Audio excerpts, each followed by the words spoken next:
Hello everyone, welcome back to my YouTube channel. आशा करता हूँ सही स्वस्थ होंगे। तो हमारी जो पीएचपी की जो क्लासेस चल रही थी उन वहाँ पे मैंने मैक्सिमम जो टॉपिक है वो कवर कर लिए हैं एज़ पर जो आपका सिलेबस है। तो उसी टॉपिक के रिगार्डिंग यहाँ पे मैंने कुछ एमसीक्यूज़ हैं जो बेसिकली प्रीवियस ईयर क्वेश्चन में पूछे गए हैं। तो उनको as an fill in the blanks true and false मतलब जिस भी वे में आपको वो क्वेश्चन याद हो सकते हैं वो सारे क्वेश्चन यहाँ पे इंक्लूड कर दिए हैं। तो जैसे यहाँ पे फर्स्ट क्वेश्चन दे रखा है, a is a computer system that serve as a central repository of a data and a program. देखो यहाँ पे मैं क्वेश्चन आपको सॉल्व तो करवा दूंगा, ट्रू फॉल्स जैसे भी रहेंगे कि वो आपकी स्टेटमेंट ट्रू है कि फॉल्स है, या फिर जो आपका फिल इन द ब्लैंक्स वो यहाँ पे क्या आएगा। इसके अलावा आपने यहाँ पे पहले ट्राई करना है कि इसका राइट आंसर क्या हो सकता है, उसको गैस करना है, या फिर जैसे आपको आपने चीज़ें रिमेंबर की हैं या फिर पढ़ी हैं उसके अकॉर्डिंग आप यहाँ पे बताएंगे कि क्या इसका राइट आंसर होगा। तो सबसे पहला क्वेश्चन तो यही है कि कंप्यूटर सिस्टम जो क्या करता है, एक सेंटर रिपोजिटरी की तरह बिहेव करता है, क्योंकि सेंटर रिपोजिटरी में हम क्या कर सकते हैं, डाटा और प्रोग्राम्स को ऐड कर सकते हैं। तो ऐसा कौन सा सिस्टम होता है जो एक सेंटर रिपोजिटरी की तरह काम करता है, वो हमारा सर सर्वर होता है। ये इसका क्या बन जाएगा, राइट आंसर बन जाएगा। तो आपका फर्स्ट क्वेश्चन है, इसका राइट आंसर क्या बनेगा, सर्वर आपका राइट आंसर बनेगा। हमारे जो सर्वर्स होते हैं, जब हम पीएचपी पढ़ते हैं तो पीएचपी में हम किस टाइप का सर्वर की बात कर लेते हैं, हमेशा हम वेब सर्वर की बात कर लेते हैं। और वेब सर्वर क्या करता है, एक ऐसा सर्वर होता है जहाँ पे हम हमारे जो डॉक्यूमेंट्स होते हैं या फिर प्रोग्राम्स होते हैं जिसको हम कौन सी भाषा में लिखते हैं, हम HTML भाषा में लिखते हैं। बाकी वेब सर्वर है तो वहाँ पे हम जो कोड यूज़ करते हैं, क्योंकि जो अलग अलग टाइप के कोड्स होते हैं वो हम अलग अलग प्रोग्रामिंग लैंग्वेज में यूज़ करते हैं। लाइक जो आपका HTML है वो आपका कहाँ पे एग्जीक्यूट होता है, आपके क्लाइंट साइड पे वो एग्जीक्यूट होता है। क्लाइंट साइड मतलब जो आपके ब्राउज़र वगैरह होते हैं वहाँ पे वो एग्जीक्यूट होता है, कौन, आपका HTML के जो कोड होते हैं, ये हमने पढ़ा हुआ है। जबकि हमारे पास कुछ ऐसे कोड होते हैं जो हमारे वेब सर्वर के ऊपर इवेल्युएट या फिर एग्जीक्यूट करवाए जाते हैं। तो इसका एग्जाम्पल क्या आता है, हमारे पास PHP का जो हमारा कोड आता है। तो यहाँ पे उसी के वे में क्वेश्चन पुट किया गया था। एक कंप्यूटर सिस्टम होता है जो हमारा सेंटर रिपोजिटरी की तरह बिहेव करता है, तो उसको हम क्या बोल देते हैं, उसको हम वेब सर्वर बोल देते हैं।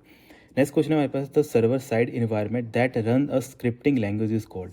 तो एक सर्वर साइड की जो स्क्रिप्टिंग चलती है उसको हम क्या बोल देते हैं, तो उसको हम वेब सर्वर बोल देते हैं। वही जो मैंने ऊपर यहाँ पे एग्जाम्पल बताया कि हमारे पास जो सर्वर साइड पे जो स्क्रिप्टिंग चलती है उनको हम क्या बोल देते हैं, उनको हम वेब सर्वर क्या मतलब बोल देते हैं। सर्वर साइड एनवायरनमेंट जो होता है जहाँ पे हम अलग अलग स्क्रिप्टिंग लैंग्वेज हमारी चलाते हैं उनको हम वेब सर्वर बोल देते हैं। स्क्रिप्टिंग लैंग्वेज में कौन सी आती है, जैसे हम अभी PHP की बात करें तो PHP भी क्या है, हमारे पास स्क्रिप्टिंग लैंग्वेज ही है जो कहाँ पे चलती है, हमारे वेब सर्वर के ऊपर।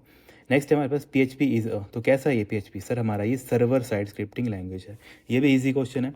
नेक्स्ट है हमारे पास PHP is fill in the blanks language that is no needed for compilation. PHP हमारी कैसी लैंग्वेज है, सर PHP हमारी इंटरप्रेटर लैंग्वेज है। जो इंपॉर्टेंट डाटा है उसी की वे में मैंने क्वेश्चन लिखे हैं यहाँ पे, या फिर हमारी टीम के द्वारा ऐड ऑन किए गए हैं, ताकि जब आप इन चीज़ों को रिवाइज करो तो कहाँ कहाँ से एग्जामिनर क्वेश्चन पुट करता है वो सारे कीवर्ड हैं, ये सारे जो यहाँ पे मैं लिख रहा हूँ ना यहाँ पे कि PHP हमारे पास क्या है, एक इंटरप्रेटर लैंग्वेज है। तो ये भी पूछा गया था एक बार कि PHP is a type of interpreter language. तो ये भी आपने याद रखना है। और इंटरप्रेटर लैंग्वेज क्या होती है, इसका मतलब होता है कि जब भी हमारा PHP का कोड चलता है वो क्या होता है, विदाउट कंपाइलेशन वो क्या करता है, इंटरप्रेटर का मतलब क्या होता है, लाइन बाय लाइन एग्जीक्यूशन। ये भी आप लिख सकते हो, कल को यही क्वेश्चन पुट कर दिया मैंने कि PHP is an interpreter language, what is that mean, किसका मतलब क्या होता है, तो आप बोलेंगे कि सर वहाँ पे लाइन बाय लाइन एग्जीक्यूशन होती है किसी भी हमारे प्रोग्राम की। नेक्स्ट हमारे पास PHP files have an extension. तो जो हमारे PHP की फाइल्स होती हैं उनकी एक्सटेंशन क्या होती है हमारे पास, सर .php वहाँ पे उसकी एक्सटेंशन हो जाती है। तो यहाँ पे आप ट्राई करेंगे जितने आपके राइट आंसर होते हैं वो वहाँ पे लिखेंगे, जितने आपके गलत होते हैं वो भी आप यहाँ पे लिखेंगे। और जो चीज़ें आपके सेक्शन गलत हो रहे हैं उस सेक्शन को आप काइंडली फिर से वापस जाएँ प्लेलिस्ट में और वहाँ पे जाके जो वीडियो हमने ऐड ऑन की है उसके रिगार्डिंग वो आप वहाँ पे पढ़ लें। नेक्स्ट है हमारे पास keyboard is a use to display text on the web page. तो जो हमारे पास जो कीवर्ड होते हैं जो क्या करता है, आपको टेक्स्ट वगैरह दिखाने का काम करता है, कहाँ पे, वेब पेज के ऊपर। तो ये कौन सा होता है, ये हमारा सर एको हमारा कीवर्ड होता है। ये हमने पढ़ा हुआ है, एको कमांड हमने पढ़ी हुई है। तो एको एक कीवर्ड भी है जो हम यूज़ करते हैं जिसकी हेल्प से हम किसी भी टेक्स्ट को हम दिखा सकते हैं हमारे कंप्यूटर स्क्रीन के ऊपर। ये भी था। चलो इसके अलावा एक हमने और भी पढ़ा था, आपका होमवर्क रहेगा एक सिंपल सा। एक हमने एको के बारे में पढ़ा था और एक हमने दूसरा पढ़ा था। दूसरा जो हमने पढ़ा था उसका नाम क्या था, और एको में क्या डिफरेंस है, जो हम यहाँ पे जिसका आप राइट आंसर दोगे कि सर हमने एको के अलावा एक और प्रिंट कमांड पढ़ी थी जो हम PHP में यूज़ करते हैं। चलो वो आपने एक आंसर बता दिया मुझे। अब नेक्स्ट क्वेश्चन आपको पिट किया मैंने, आप मुझे बताएंगे कि एको और जो आप दूसरा कीवर्ड यूज़ करते हो इन दोनों में डिफरेंस क्या होता है। ये आपका होमवर्क रहेगा, ये हमने पढ़ा हुआ है वैसे भी। नेक्स्ट क्वेश्चन है, इज़ अ सिंबल और name that stand for a value. देखो, जब भी हम वैल्यू की बात कर लेते हैं या फिर एक ऐसा सिंबल है या फिर नाम है जो हम किसी वैल्यू को प्रोवाइड कर देते हैं, अब वो वैल्यू तो कुछ भी हो सकती है, तो मतलब हम किसकी बात कर रहे हैं यहाँ पे, हम बात कर रहे हैं हमारे वेरिएबल की। तो वही जो मैंने आपको डेफिनेशन बताई थी, वेरिएबल क्या होता है, एक नाम देते हैं या फिर एक हम सिंबल यूज़ करते हैं किसके लिए, किसी भी वैल्यू को रिप्रेजेंट करने के लिए। तो वैल्यू तो कुछ भी हो सकती है, कोई नाम वगैरह हो सकता है, कुछ भी हो सकता है ना। तो वो सारी चीज़ें होती हैं जो आपने अंडरस्टैंड करनी होती हैं। देन नेक्स्ट क्वेश्चन आता है हमारे पास, a variable starts with fill in the blank sign followed by the name of a variable. देखो, हमारे पास वेरिएबल होता है वो कौन से सिंबल से हम स्टार्ट करते हैं, तो यहाँ पे हमारा डॉलर सिंबल आता है। तो उसको आप ऐसे भी लिख सकते हो कि सर हमारे पास क्या होता है, डॉलर सिंबल होता है जिसका हम क्या करते हैं, यूज़ कर लेते हैं जब हम पीएचपी की बात करते हैं। तो ये आप नोट कर सकते हो, ये इंपॉर्टेंट डाटा है। देन हमारे पास नेक्स्ट क्वेश्चन आता है, a variable declare outside the function has a scope and can only be accessed outside a function. Basically बात की है, क्योंकि जब मैंने आपको टाइप ऑफ एक तरीके से स्कोप बताए थे, तो मैंने बताया था कुछ हमारे पास इंटरनल स्कोप होता है, कुछ हमारे पास एक्सटर्नल स्कोप होता है, जिसको हम लोकल और ग्लोबल के नाम से जानते हैं। तो इंटरनल जो स्कोप होता है, इसका मतलब होता है कि उसकी जो क्षमता है वो कहाँ तक है, वो एक फंक्शन के अंदर ही है, जबकि ग्लोबल की फंक्शन जो क्षमता होती है वो उसके बाहर भी होती है। मतलब ग्लोबल एक ऐसा फंक्शन होता है जिसको हम, जो मतलब ग्लोबल एक ऐसी वैल्यू होती है या फिर एक ऐसा हमारे पास वेरिएबल होता है जिसको हम किसी फंक्शन के बाहर से भी बुला सकते हैं, जबकि जो इंटरनल होता है वो इंटरनल का इंटरनल ही रहता है, वो फंक्शन के बाहर नहीं हम उसको यूज़ कर सकते हैं, ना तो उसका वो स्कोप होता है। तो ये लिखा है कि एक ऐसा फंक्शन होता है जिसको हम फंक्शन के बाहर डिक्लेयर करते हैं। फर्स्ट पॉइंट तो ये। सेकेंड, उसका जो स्कोप होता है can be accessed outside the function, उसको हम हमेशा फंक्शन के आउटसाइड क्या कर सकते हैं, एक्सेस कर सकते हैं। तो उस टाइप के फंक्शंस को क्या बोला जाता है, ग्लोबल फंक्शन हम उसको बोल देते हैं। तो इसका राइट आंसर क्या बनेगा, ग्लोबल, यहाँ पे राइट आंसर बन जाएगा।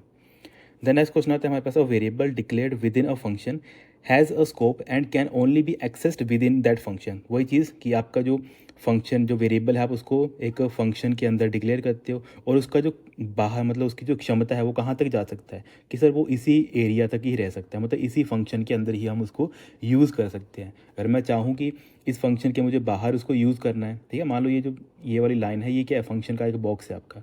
इस बॉक्स से बाहर मैं अगर चाहूँ इस फंक्शन की वैल्यू जो आपने बीच में यहाँ पे रेड पेन से मैं डिक्लेयर कर रहा हूँ, तो मान लेते हैं एक आपकी मेमोरी आ गई, इसको आपने फंक्शन के अंदर बनाया हुआ है, तो आप अब चाह कर भी इसको बाहर यूज़ नहीं कर सकते, क्योंकि ये क्या है, एक लोकल मेमोरी है।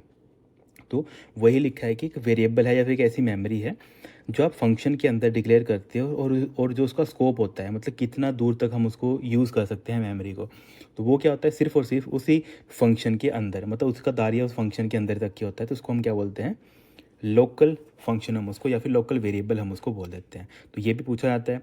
नेक्स्ट आता है हमारे पास, are the statement in a PHP code which are not visible in output of the program. तो ऐसी कौन सी लाइंस होती हैं जो हमें, या फिर कैसी कौन सी स्टेटमेंट्स होती हैं जो हमें विजिबल नहीं होती है हमारे आउटपुट के दौरान, तो वो होते हैं हमारे कमेंट्स। तो इसका राइट आंसर क्या बन जाएगा, कमेंट्स इसका राइट आंसर बन जाएगा। कि जो हमारे पास कमेंट्स होते हैं, इनको पीएचपी इंजन क्या करता है, या फिर जिसको हम बात कर लेते हैं, क्योंकि अगर जब हम वेब ब्राउज़र के कॉन्टेक्स्ट में देखते हैं तो हम उसको रेंडरिंग इंजन बोल देते हैं। वही जो हमारे पास पीएचपी का इंजन होता है या फिर रेंडरिंग इंजन होते हैं, जो हमारे पीएचपी का जो कोड होता है उसको अगर निगलेक्ट करना है, निगलेक्ट इन द सेंस कि वहाँ पे क्या किया जाता है कि जो हमारे पास पीएचपी का कोड है उसमें हमने कुछ ऐसी लाइन लिखी होती हैं, वो जस्ट हमें समझने के लिए कि हमने यहाँ पे कौन सा कोड यूज़ किया है। तो वहाँ पे हम क्या करते हैं, वहाँ पे हम कमेंट का यूज़ करते हैं। और कमेंट हमारे टू टाइप्स के होते हैं, एक हम पढ़ते हैं सिंगल लाइन कमेंट, और एक हम पढ़ लेते हैं जहाँ पे मल्टी लाइन कमेंट। क्योंकि ये दोनों चीज़ें इंपॉर्टेंट है। क्योंकि इंपॉर्टेंट क्यों है, क्योंकि एग्जाम में एक बार यही क्वेश्चन पूछा गया था, what are the type of comments. तो वहाँ पे ऑप्शन दे रखा था single and multi, single and double, single and triple, ऐसे करके ऑप्शन दे रखे थे। और मैक्सिमम बच्चों ने टिक किया था सिंगल एंड डबल। तो कभी भी याद रखना है कि डबल कमेंट नाम की कोई भी चीज़ एग्जिस्ट नहीं करती है, हमेशा सिंगल और मल्टी लाइन कमेंट्स होती है जब भी हम पीएचपी की बात करते हैं। और कमेंट क्या होते हैं, कुछ ऐसे कोड होता है या फिर कुछ ऐसी आपने वर्डिंग लिखी होती है नॉर्मल अपने लैंग्वेज में, ताकि आप समझ पाओ कि जो आपने कोड लिखा है कि उसका मतलब क्या है, या फिर इन फ्यूचर आपका कोई कोड और कोई देखेगा तो उसको अंडरस्टैंड हो जाए कि एक्चुअल में आप क्या लिखना चाहते हैं उस कोड के अंदर। और पीएचपी क्या करता है, या फिर कोई भी प्रोग्रामिंग लैंग्वेज है, कमेंट्स को क्या करती है, जस्ट इग्नोर कर देती है, वो उनको एग्जीक्यूट ही नहीं करती है।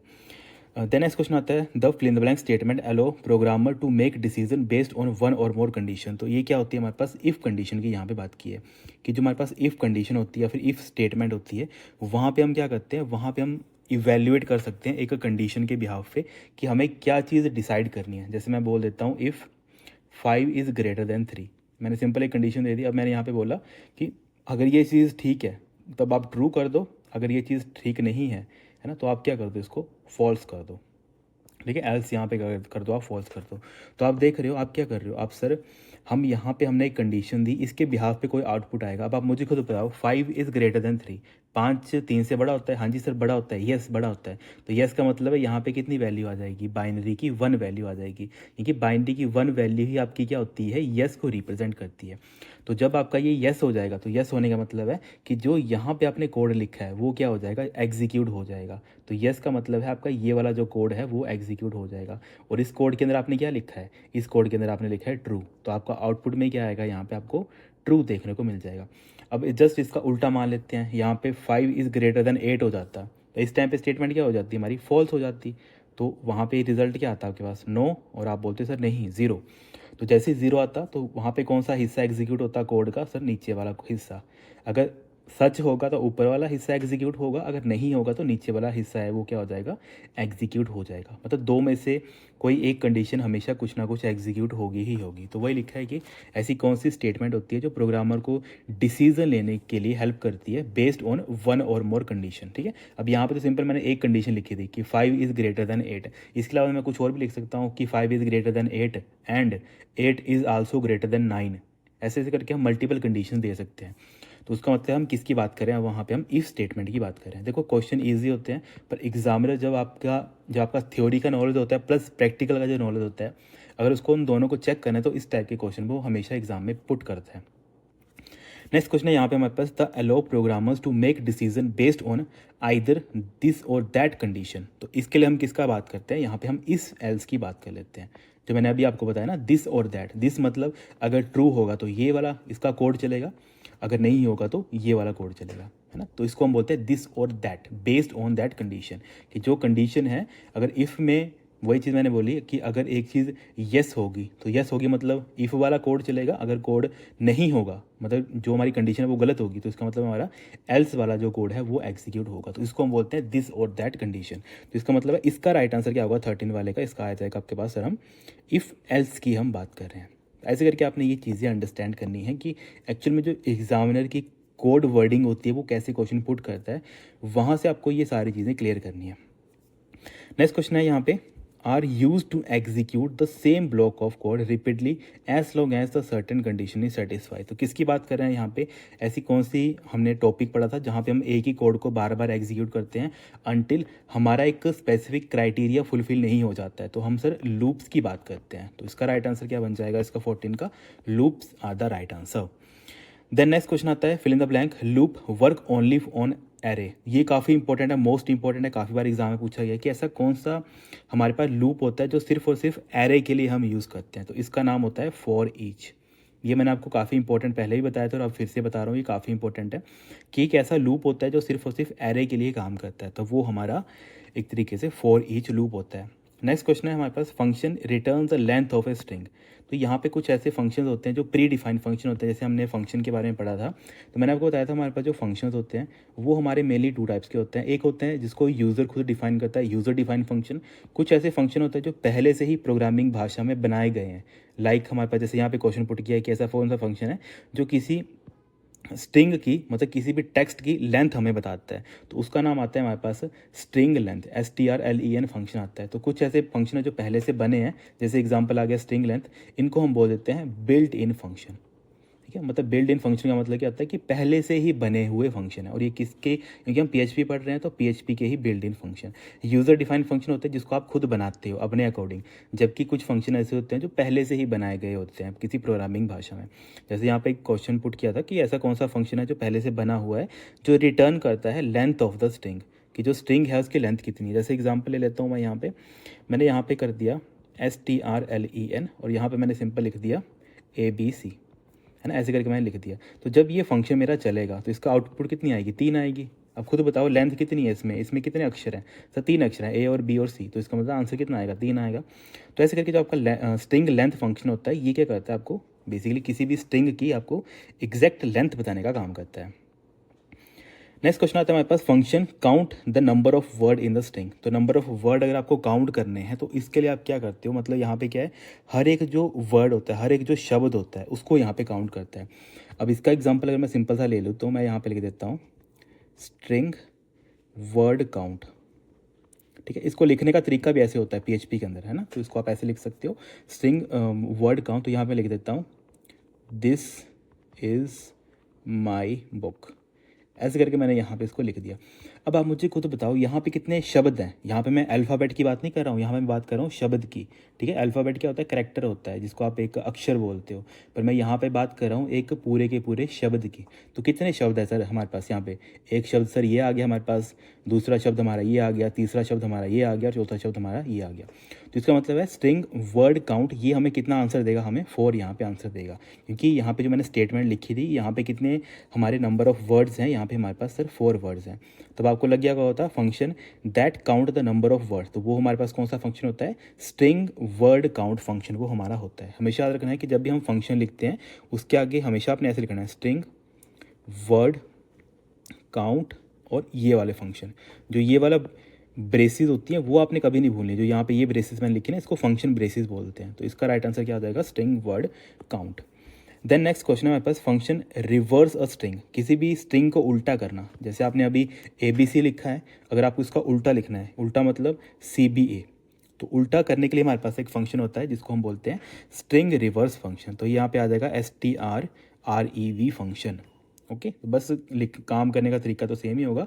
आप फंक्शन के अंदर ABC लिखेंगे और जब इसका आउटपुट आएगी तो वो ऐसी आ जाएगी। तो ये इंपॉर्टेंट है स्ट्रिंग रिवर्स फंक्शन, इसको भी आप नोट कर सकते हो। देन नेक्स्ट क्वेश्चन है, function search for a specific text with in a string. अब यहाँ पे क्या होता है, आप क्या करते हो, आप किसी पर्टिकुलर चीज़ को ढूंढते हो। इसको मैं यहाँ से थोड़ा रिमूव कर देता हूँ। यहाँ पे बात की है कि जैसे एग्जांपल ले लेते हैं, मैं यहाँ पे एक एग्जांपल ले लेता हूँ। चलो, तो एग्जांपल के तो आप इजी समझ लोगे। यहाँ पे मैं फंक्शन हम यूज़ करेंगे स्ट्रिंग पोजीशन का, स्ट्रिंग POS फंक्शन। तो इसमें मैं कर लेता हूँ एक नॉर्मल सा एग्जांपल ले लेता हूँ। मैं सिंपल बोला कि आप क्या करो, आप एक चीज़ ढूंढो, दिस इज़ माई बुक, ये हमारा आपका सेंटेंस आ गया। इसमें से आपको एक शब्द ढूंढना है, कौन सा शब्द ढूंढना है आपको, माई यहाँ पे आपको ढूंढना है। ठीक है, ये मैंने जस्ट एक एग्जांपल ले लिया ईजी सा। अब यहाँ पे क्या है, एक फंक्शन जो सर्च करता है किस चीज़ को, स्पेसिफिक टेक्स्ट को, कहाँ पे, एक स्ट्रिंग के अंदर। तो ये आपका पूरा पूरा क्या आ गया, स्ट्रिंग। ये पूरा पूरा आपका क्या बन गया, स्ट्रिंग आपका बन गया। और मैंने बोला फंक्शन को आपने ढूंढना, कि आपने ढूंढना है माई को ढूंढना है ना, ये मैंने यहाँ पे इसको बता दिया। अब स्ट्रिंग पोजीशन क्या करेगा, सारी चीज़ स्कैन करेगा, स्कैन करेगा, वो देखेगा यहाँ तो नहीं मिला, यहाँ पे भी नहीं मिला, अच्छा सर यहाँ पे मुझे मिल गया। ठीक है, यहाँ पे मुझे जैसे ही मिला तो यहाँ पे क्या है, इसने मुझे बता दी कि जो आप स्पेसिफिक टेक्स्ट आप ढूंढ रहे हो वो आपको कहाँ पे मिलेगा। तो वो मिलेगा आपको 1 2 3 4 5 6 7 और 8, वो आपको मिलेगा 8th नंबर पोजीशन से। क्योंकि 8th नंबर जैसे आप काउंट करोगे THIS, ये 4 हो गया, बीच में एक स्पेस है तो 5 हो गया, 6 और 7 IS का हो गया, और मान लेते हैं IS के आगे भी एक स्पेस है तो इसको हम बोल सकते हैं कि 9th पोजीशन से हमारा क्या हो गया, ये स्टार्ट हो गया। कौन सा, हमारा स्ट्रिंग पोजीशन। इसमें बेसिकली हमें पोजीशन बताई किसी भी स्ट्रिंग की, वो कि वो कहाँ से वो हमें मिल जाएगा। तो ये भी आप नोट कर सकते हो। आपने बस ये नोट करना है कि स्ट्रिंग पोजीशन एक हमारे पास फंक्शन होता है जो क्या करता है, बेसिकली किसी भी मतलब फंक्शन के अंदर, या फिर हम वैसे बोल सकते हैं किसी भी स्ट्रिंग की एक्चुअल में जो हम चीज़ ढूंढते हैं वो कौन सी जगह से स्टार्ट होता है। जैसे अभी ये 9th जगह से, 9th पोजीशन से स्टार्ट हो रहा था, तो इसने मुझे क्या रिजल्ट दिया, इसने मुझे 9 रिजल्ट दे दिया। तो ये इंपॉर्टेंट है, ये भी आप नोट करेंगे। नेक्स्ट क्वेश्चन आता है हमारे पास, function replace some characters with some other character in a string. तो ये कौन से फंक्शन होते हैं, ये हमारे पास होते हैं स्ट्रिंग रिप्लेस फंक्शन। इनके नाम काफ़ी इजी हैं, बस आपने समझने होते हैं। STR आ गया स्ट्रिंग, और यहाँ पे अंडरस्कोर होता है। हमेशा रखना है कि PHP में ना जब कोई फंक्शन हम यूज़ करते हैं तो उसमें बाइफ्रिकेट करने के लिए हम अंडरस्कोर का यूज़ कर लेते हैं ना, स्ट्रिंग अंडरस्कोर, यहाँ पे क्या आ जाएगा, रिप्लेस यहाँ पे आ जाएगा। और एग्जामिनर क्या करेगा, जब भी वो आपको ऑप्शन देगा वो आपको ऑप्शन हमेशा ऐसे देगा, वो यहाँ पे देगा रिप्लेस फर्स्ट ऑप्शन, दूसरा ऑप्शन आपको दे देगा ऐसे स्ट्रिंग रिप्लेस, मतलब दोनों के बीच में स्पेस करके ऑप्शन दे देगा। तीसरा ऑप्शन आपको ये दे देगा मान लेते हैं, और चौथा आपको ऑप्शन दे दिया उसने कर दिया यहाँ पे रिप्लेस स्ट्रिंग। ऐसे करके 4 ऑप्शन देगा आपको कंफ्यूज करने के लिए, पर आपने हमेशा याद रखना है कि what is the right answer for this particular question. तो वो कौन सा, सॉरी यहाँ पे रिप्लेस करेगा ना ये वाला क्वेश्चन, तो इसको रिप्लेस करने के लिए हम यूज़ करते हैं स्ट्रिंग रिप्लेस फंक्शन का। तो ये काफ़ी इंपॉर्टेंट डाटा है, क्योंकि ऐसे करके ना एग्जामिनर आपको कन्फ्यूज़ करता है। सारे क्वेश्चन ईजी हैं बट जब तक आपने उनको पढ़ा है। अब स्ट्रिंग रिप्लेस क्या करेगा, मान लेते हैं आपको कोई पर्टिकुलर आइटम या फिर पर्टिकुलर टेक्स्ट अगर आपको रिप्लेस करना है, जैसे आपने यहाँ पे लिखा है दिस इज़ माई बुक, है ना। तो दिस इज़ माई बुक की जगह अगर आपको करना है दिस इज़ माई पेन, तो आपको क्या करना है, इसको हटाना है, इसको रिप्लेस करना है किसके साथ, पेन के साथ।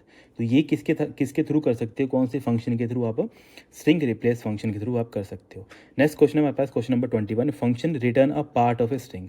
अब इसका मतलब है मुझे कोई हिस्सा चाहिए, वो मुझे वापस चाहिए। जैसे ये पूरा का मैंने सेंटेंस लिखा था दिस इज़ माई पेन, ठीक है, मान लेते हैं मैंने एक सेंटेंस लिखा था पूरा का पूरा this is my pen, example ले लेता हूँ मैं यहाँ पे दिस इज़ माई पेन। ये मैंने यहाँ पे क्या कर दिया, यहाँ पे सेंटेंस एक लिख दिया है। तो मुझे क्या चाहिए, मुझे बेसिकली एक, मैंने बोला कि मुझे एक स्पेसिफिक मतलब पोर्शन चाहिए या फिर एक पूरा का पूरा सब स्ट्रिंग चाहिए। अगर मैं यहाँ पे इसको टेक्निकल टर्म में लिखूँ ना कि पार्ट ऑफ ए स्ट्रिंग, या फिर मैं इसको ऐसे लिख सकता हूँ मुझे क्या चाहिए, मुझे एक सब स्ट्रिंग चाहिए।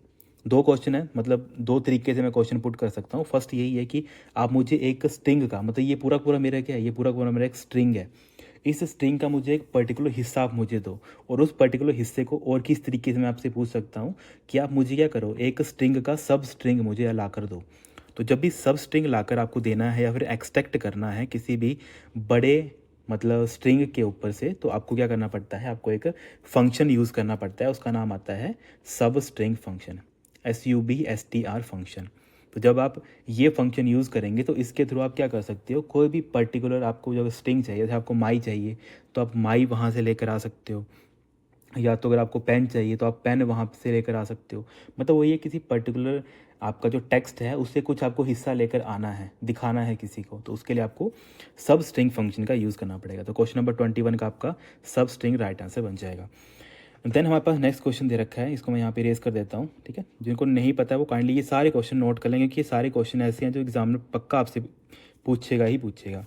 नेक्स्ट क्वेश्चन है हमारे पास, function convert a string to a lower case. मतलब एक ऐसे फंक्शन होते हैं जो क्या करते हैं, किसी भाषा को छोटी भाषा में कन्वर्ट करते हैं। जैसे एग्जांपल लेते हैं, आपने लिखा है ABC कैपिटल में, तो जब मैं ये वाला फंक्शन यूज़ करूँगा, अब ये फंक्शन का नाम क्या होता है, इसका नाम होता है स्ट्रिंग टू लोअर, ठीक है। मतलब क्या है, स्ट्रिंग को आप क्या करो, छोटे अक्षर में कन्वर्ट कर दो। काफ़ी ईजी फंक्शन है, मतलब PHP के अंदर ज़्यादा टफ नहीं है। तो स्ट्रिंग टू लोअर एक हमारे पास फंक्शन होता है, इससे हम क्या करेंगे, ABC फंक्शन मैंने यहाँ पे लिख दिया इसके अंदर, यहाँ पे चलो मैं लिख ही देता हूँ। जब भी हम फंक्शन लिखते हैं तो आपने हमेशा ऐसे लिखना है, हम यहाँ पे लिख रहे हैं ABC, ठीक है। तो जैसे हमने इसके अंदर लिख दिया ABC, तो जब ये हमारा फंक्शन चलेगा तो मुझे रिजल्ट क्या मिलेगा, मुझे रिजल्ट क्या मिलेगा, जहाँ पे मैंने ABC बड़ा लिखा है यहाँ पे कैपिटल में, अब मुझे वो कैसे दिखेगा, छोटे में दिखेगा। तो वही है function that convert string to lower. तो उसके लिए क्या करना पड़ता है, स्ट्रिंग लोअर फंक्शन यूज़ करना पड़ता है, स्ट्रिंग टू लोअर फंक्शन। तो ये काफ़ी इंपॉर्टेंट है, इसको आप नोट करेंगे। नेक्स्ट क्वेश्चन है हमारे पास, fill in the blank function count the number of time or सब string occur in a string. मतलब एक जो आपका पर्टिकुलर स्ट्रिंग है वो अगर आपको की मल्टीपल टाइम अपीयर हो रही है, उसको काउंट करना है कि कितनी बार वो आपके स्ट्रिंग के अंदर आई है, तो उसके लिए हमें हमारे पास एक फंक्शन होता है। देखो ये सारी चीज़ें मैं आपको विद एग्जांपल तभी बता रहा हूँ, तो आपको ये सारी चीज़ें क्लियर हो जाएं, क्योंकि काफ़ी चीज़ें होती हैं जो थ्योरी की वे में हम पढ़ा तो देते हैं, पर मैंने आपको वहाँ पे बिल्ड इन फंक्शन नहीं बताए थे, तभी मैंने आपको बोला था कि जब हम क्वेश्चंस करेंगे तो मैं आपको उसी टाइम पे बता दूंगा जो भी हमारे पास इंपॉर्टेंट बनते हैं। तो यहाँ पे आप इन सभी को नोट करेंगे। तो यहाँ पे जैसे function that count number of time or सब स्ट्रिंग अकर। अब सब स्ट्रिंग आपको समझ आ गया होगा, सब स्ट्रिंग मतलब एक पूरे के पूरे सेंटेंस का कुछ छोटा सा हिस्सा, उसको हम क्या बोलेंगे, उसको हम सब स्ट्रिंग बोलेंगे। तो मैं एग्जांपल ले लेता हूँ, जैसे यहाँ पे मैंने लिख दिया यहाँ पे this is my book and I like my book so much and my book is valuable. Okay, तो अब यहाँ पे मैंने ये इतना बड़ा क्या लिख दिया, यहाँ पे मैंने एक स्ट्रिंग लिख दिया। ये पूरा पूरा मेरा क्या बन गया, ये पूरा पूरा मेरा एक स्ट्रिंग बन गया, है ना। क्योंकि स्ट्रिंग में तो कुछ भी आ सकता है, कोई जितना मर्जी आप एक तरीके से कैरेक्टर वगैरह आप यूज़ कर सकते हो। तो ये मेरा पूरा स्ट्रिंग बन गया। अब इसमें मैंने बोला कि आप क्या सर्च करके दो मुझे, आप मुझे सर्च करके दो कि यहाँ पे कितनी बार हमारा बुक है जो यहाँ पे आया है। तो जब आप इस फंक्शन को लिखोगे, आप इसको ऐसे नोट कर लेंगे, सब स्ट्रिंग फंक्शन SUBSTR, फिर डैश, मतलब जो नीचे का होता है ना यहाँ पे काउंट। अब इसके अंदर आप ये पूरा का पूरा जो मैंने यहाँ पे लिखा है ना, ये वाला ऊपर का, इसको मैं हाईलाइट कर देता हूँ, जो मैंने ये पूरा पूरा लिखा है, ये पूरा का पूरा आप लिखेंगे यहाँ पे, ठीक है। यहाँ पे मैं इसको हाईलाइट कर देता हूँ। यहाँ पे आपने इसको लिख दिया पूरा का पूरा। देन आपको क्या ढूंढना है, आपको ढूंढना है बुक। ये आपने क्या कर दिया, फंक्शन को यूज़ कर दिया। तो जब ये फंक्शन चलेगा तो ये ढूंढेगा कि जो आप चीज़ ढूंढ रहे हो, आप क्या चीज़ ढूंढ रहे हो। सर हम ढूंढ रहे हैं बुक को, कि बुक कितनी बार आया है हमारे इस पूरे के पूरे एक तरीके से स्ट्रिंग के अंदर। तो देखो खुद ढूंढो बुक कहाँ पे आया है। सर बुक हमारा एक यहाँ पे आया बुक, फिर बुक हमारा यहाँ पे आया बुक, फिर बुक हमारा यहाँ पे आया। तो मतलब कितनी बार आया, 3 बार हमारे पास बुक आया है। तो मतलब एक पर्टिकुलर स्ट्रिंग के अंदर एक हमारी सब स्ट्रिंग थी बुक, तो वो कितनी बार आई है हमारी, सर 3 बार हमारे पास आई है। तो इसका राइट आंसर कितना आएगा, 3 यहाँ पे राइट आंसर आ जाएगा। तो ऐसे करके आपने ये सारी चीज़ें अंडरस्टैंड करनी होती हैं। अब इसका राइट आंसर आप सभी को पता लग गया होगा क्या होगा यहाँ पे। सर हम सब अंडरस्कोर STR, जिसको मतलब सॉरी यहाँ पे उल्टा लिख दिया मैंने। ओके, यहाँ पे आप क्या करेंगे, सब स्ट्रिंग और अंडरस्कोर क्या आ जाएगा आपका, काउंट आ जाएगा, कि सब स्ट्रिंग को आप क्या कर रहे हो, काउंट कर रहे हो। ठीक है, यहाँ पे ये सारा जो यहाँ पे मैं लिखवा रहा हूँ सारा इंपॉर्टेंट है, तो इन सभी को अपनी काइंडली नोट कर लेना है।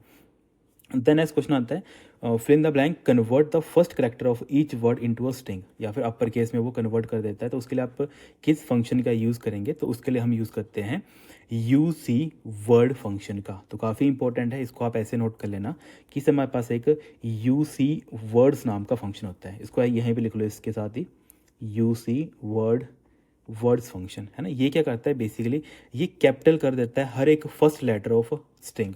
जैसे एग्जांपल आ गया, आपने यहाँ पे लिखा था दिस इज़ माई बुक, ये आपने लिखा था, ये एग्जांपल आ गया आपके पास। जब आप क्या करेंगे, यूसी वर्ड फंक्शन के अंदर ये पूरा का पूरा हिस्सा लिखेंगे, क्योंकि फंक्शन के अंदर ही आप लिखेंगे, तो ये क्या करेगा, इसको ऑटोमेटिकली कन्वर्ट कर देगा। कैसे कन्वर्ट कर देगा, ये कर देगा दिस। अब देखो यहाँ पे करता है क्या, ये हर एक स्ट्रिंग के मतलब जो हर एक शब्द होता है इसको क्या करता है, बड़ा कर देता है। तो देखो टी का तो दिस का तो टी पहले से बड़ा था तो वैसे आ गया। इज का आई छोटा था तो इसने आई को बड़ा कर दिया। एम का एम छोटा था तो उसने एम को बड़ा कर दिया। बी का बी छोटा था तो बी को उसने बड़ा कर दिया। तो इसका मतलब है हर एक जो हमारे पास ईच मतलब हर एक शब्द का जो पहला पहला अल्फ़ाबेट था उसको इसने क्या कर दिया, बड़ा कर दिया। तो ये कौन करता है, हमारे पास UC वर्ड्स हमारे पास फंक्शन होता है, वो ये काम करता है। इंपॉर्टेंट है, इसको आप ऐसे अंडरस्टैंड करेंगे। देन हमारे पास नेक्स्ट क्वेश्चन आता है यहाँ पे, function remove white spaces and other predefined character from both side of the function, या फिर both side of the string. अब इसके लिए हम क्या करते हैं, इसके लिए हमारे पास एक फंक्शन आता है ट्रिम फंक्शन। काफ़ी इंपॉर्टेंट है ट्रिम फंक्शन। होता क्या है, जब आपको मतलब अननेसेसरी स्पेस दिखता है, जैसे एग्जांपल मैं यहाँ पे ले लेता हूँ, यहाँ पे मैंने कर दिया ट्रिम फंक्शन, और यहाँ पे मैंने एक सेंटेंस लिख दिया बुक। ठीक है, यहाँ पे मैंने एक सेंटेंस लिख दिया। अब यहाँ पे आप खुद देखो ध्यान से, यहाँ पे सर आपने क्या किया, यहाँ पे सर आपने बहुत ज़्यादा गैप रख दिया। गैप इन द सेंस कि यहाँ पे इतना इतना आपने स्पेस यूज़ कर दिया फालतू में, वाइट स्पेस। यहाँ पे भी सर आपने इतना इतनी जगह क्या कर दी, फालतू में वेस्ट कर दी। तो इसको हटाने के लिए हमें क्या करना पड़ता है, हमारे पास से PHP के अंदर एक फंक्शन आता है जिसको हम बोलते हैं ट्रिम फंक्शन, कि जो इन्फॉर्मेशन हमें जितनी रिक्वायरमेंट है, जितनी स्पेस की, उतनी ही स्पेस हमें दिखेगी। बाकी सारा जो एक्स्ट्रा चीज़ है, वो एक्स्ट्रा जो स्पेस है वो यहाँ से हट जाएगा। तो इसके लिए हमें क्या करना पड़ता है, ट्रिम फंक्शन को यूज़ करना पड़ता है। तो इसकी आउटपुट क्या आएगी, इसकी आउटपुट मान लेते हैं कि अगर आप मेमोरी के कॉन्टेक्स्ट में देखो तो आपका बुक ऐसे लिखा जा रहा था, यहाँ से भी कुछ जगह ऑक्यूपाई थी और यहाँ से भी कुछ जगह ऑक्यूपाई थी। तो वो अब कैसे कन्वर्ट हो जाएगी, वो आपकी अब नॉर्मल ऐसी हो जाएगी। ठीक है, कि जो एक्स्ट्रा जो स्पेस था वो क्या हो जाएगा, हट जाएगा। और वो कहाँ से होगा, दोनों साइड से। ऐसा नहीं कि एक जगह से ही हटेगा, वो बोथ साइड से हटेगा। वो तभी यहाँ पे क्वेश्चन में लिखा है कि both side of the string. तो इसके लिए आपको क्या करना पड़ता है, ट्रिम फंक्शन यूज़ करना पड़ता है। इसके अलावा 2 और भी होते हैं टाइप ऑफ हमारे पास ट्रिम फंक्शन। लाइक एक हमारे पास आता है लेफ़्ट ट्रिम, जिसको हम एल ट्रिम से नाम के जानते हैं। इससे क्या होता है, आपका सिर्फ लेफ़्ट साइड का ही जो हिस्सा है, जो एक्स्ट्रा जो स्पेस है वो हटता है।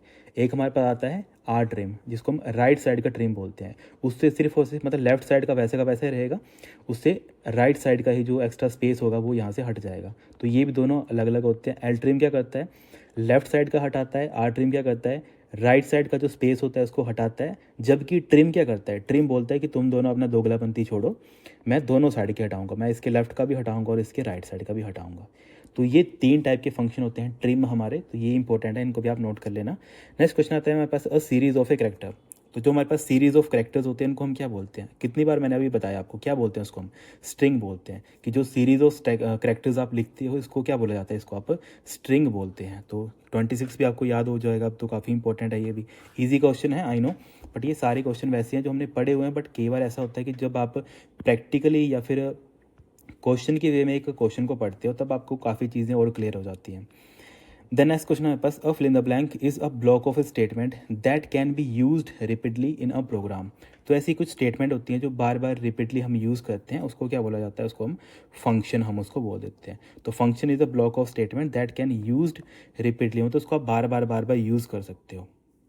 नेक्स्ट क्वेश्चन है हमारे पास, an is a special variable that can hold more than one value at a time. तो देखो एक से ज़्यादा वैल्यू कौन होल्ड कर सकता है, सिर्फ और सिर्फ हमारे एरे।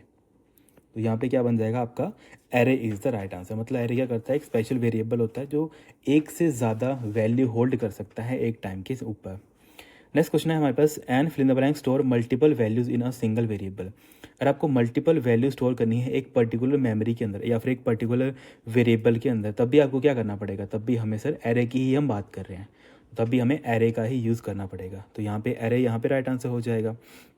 हमेशा याद रखना है कि हमारे पास जो एरे होता है यहाँ पे हम मल्टीपल वैल्यूज़ एक तरीके से स्टोर कर सकते हैं। बाकी देखो जब हम बेसिक अलग, अगर आपने कभी सी लैंग्वेज पढ़ी होगी या फिर कोई और C++ पढ़ी होगी, तो वहाँ पे बताया जाता है कि एरे क्या करता है, सिर्फ similar kind of data store करता है। क्योंकि वहाँ पे जो एरे का कंसेप्ट आता है वो हम यूज़ करते हैं, क्योंकि हमें क्या करना होता है, वहाँ पे हम हमेशा सिस्टम डिज़ाइन की बात करते हैं, है ना, जो हम इन जनरल भी पढ़ते हैं। पर जब आप PHP की बात कर लेते हो या फिर आप वेब सर्वर की आप बात कर लेते हो, तो वहाँ पे जो आपका एरे होता है वो आपका किसी भी टाइप का डाटा का स्टोर कर सकता है। लाइक सिस्टम डिज़ाइन के लिए हमें डाटा स्टोर करना पड़ता है होमोजीनियस।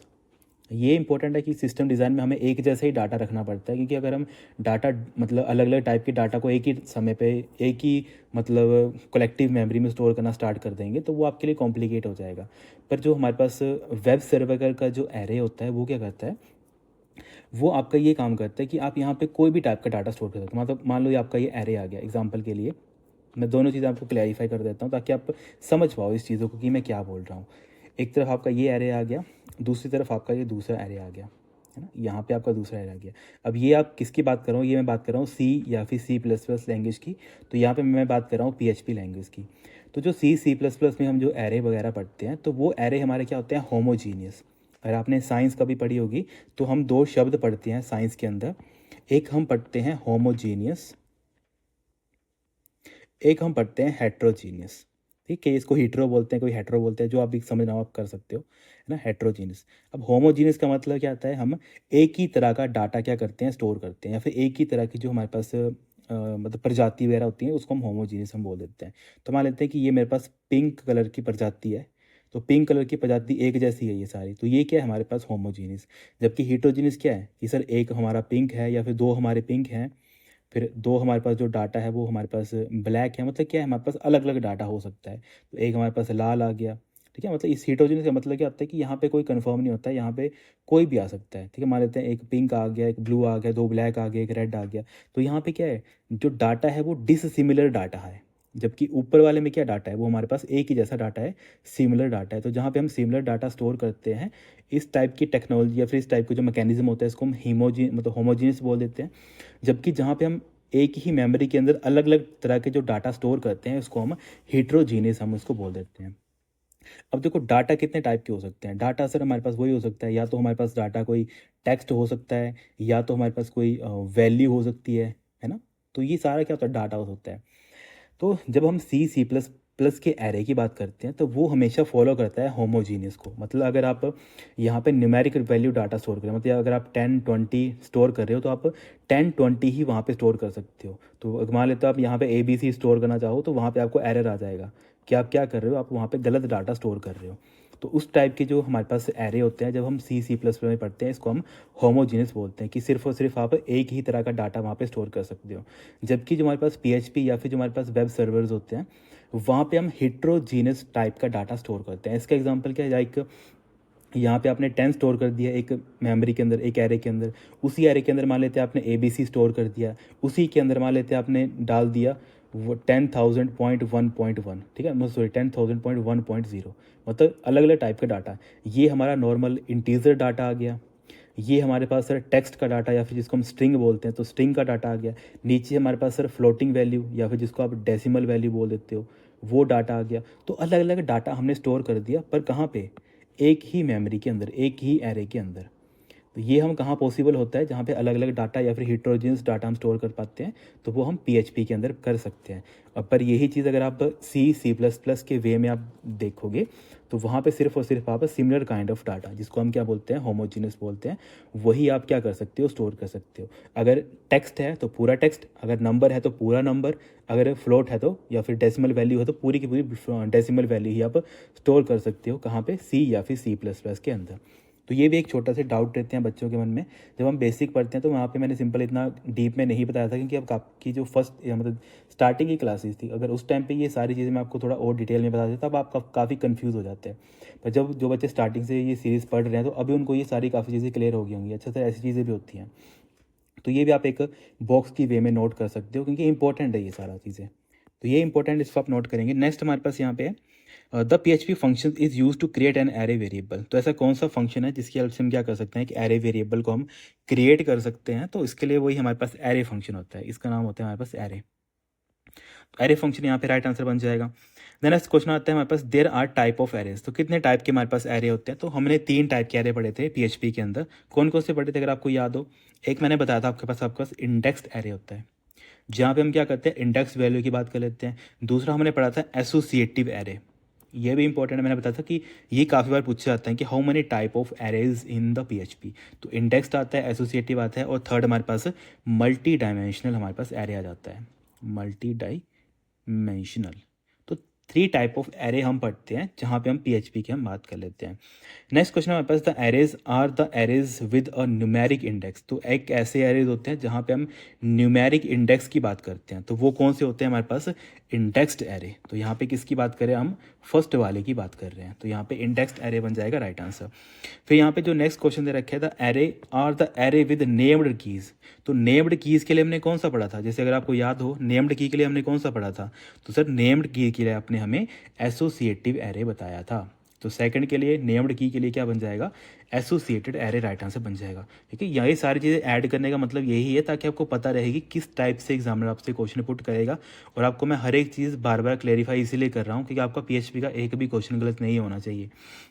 नेक्स्ट क्वेश्चन यहाँ पे दे रखा है, the fill in the blank array are the array containing one or more array. देखो एक या एक से ज़्यादा एरे कौन कंटेन करेगा, अब देखो एक ही राइट आंसर बच गया है, कौन सा बच जाएगा, एक या एक से ज़्यादा अधिक, मतलब मल्टी डायमेंशनल एरे। तो ये तीनों टाइप के एरे हैं जहाँ से क्वेश्चन हमने पढ़ा भी हुआ, बेसिकली मैंने आपको विद एग्जाम्पल ये चीज़ें बताई हैं। जिन्होंने नहीं पढ़ा है तो काइंडली वो ये सारी चीज़ें पढ़ लें, उसके बाद ये सारी चीज़ें आपको क्लैरिफाई होंगी। नेक्स्ट क्वेश्चन आता है, fill in the blank function is use to return a length of an array. तो return of a length of an array के लिए हम क्या करते हैं, हम काउंट फंक्शन का यूज़ करते हैं। तो इसमें आपका क्या बन जाएगा, काउंट, यहाँ पे राइट आंसर बन जाएगा। काउंट फंक्शन क्या करता है बेसिकली, जैसे आपने, ये बच्चे कंफ्यूज हो जाएंगे जिन्होंने एक्सेल के बारे में पढ़ा हुआ है, एक्सेल में भी एक काउंट फंक्शन आता है, वहाँ पे आप काउंट पढ़ते हो, काउंटा पढ़ते हो, अलग अलग फंक्शन पढ़ते हो ना, तो वहाँ पे हम नहीं जाएंगे।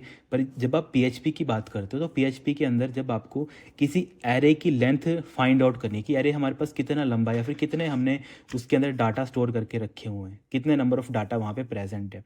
लाइक मैं बोल देता हूँ, ये मैंने एक एरे बना दिया, इस एरे के अंदर यहाँ पे 10 है, 20 है, 30 है ना, इसके अलावा और भी डाटा है, पर मैंने वहाँ पे ABC कर दिया, सपोज कर लेते हैं। तो कितना डाटा है यहाँ पे हमारे पास, कितनी लेंथ है इसकी, तो सर इसकी लेंथ कितनी है हमारे पास, टोटल 4।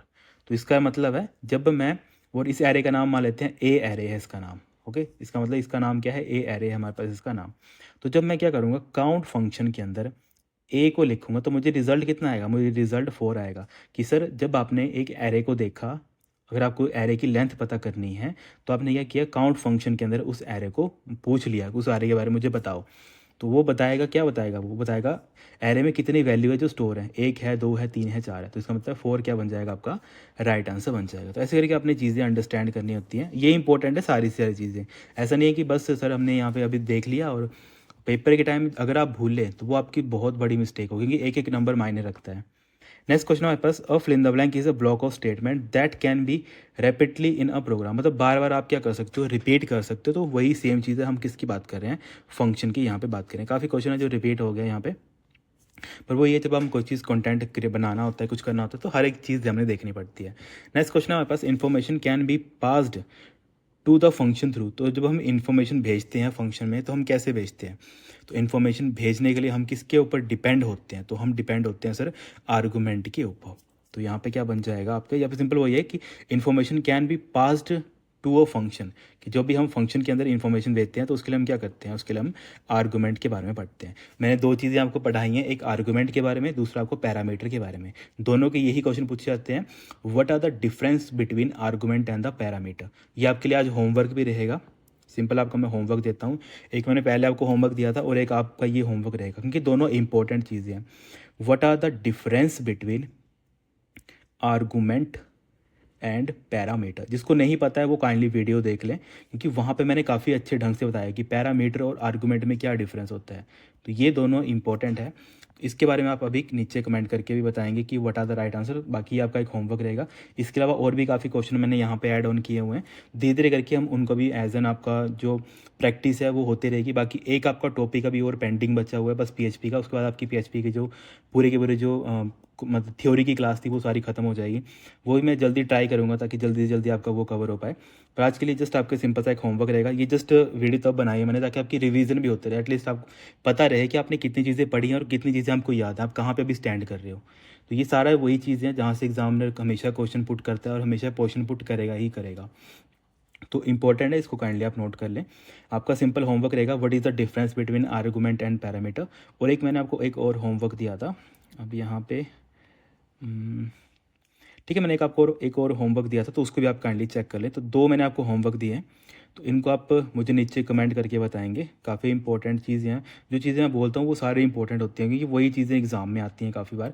जो बच्चे पहले मेरे साथ पढ़ चुके हैं तो उनको ये पता है कि जो सर आपने चीज़ें बताई हैं वो सारी मैक्सिमम पेपर में आई हैं। लेकिन जो भी काफ़ी बच्चे हैं जो कमेंट करते हैं, मेल करते हैं, तो बोलते हैं कि सर हमारे पास 90 आउट ऑफ 20 है ना, कई बार बोलते हैं 20 आउट ऑफ 20 है ना। मतलब सर हमारे जो पेपर होते हैं जहाँ पे मैं मतलब 2 या 3 नंबर भी लाना मुश्किल होता था, अब वहाँ पे इतनी ज़्यादा नंबर आ रहे हैं। वो क्यों आ रहे हैं? क्योंकि वो हमारी मेहनत नहीं, वो बच्चों की मेहनत है।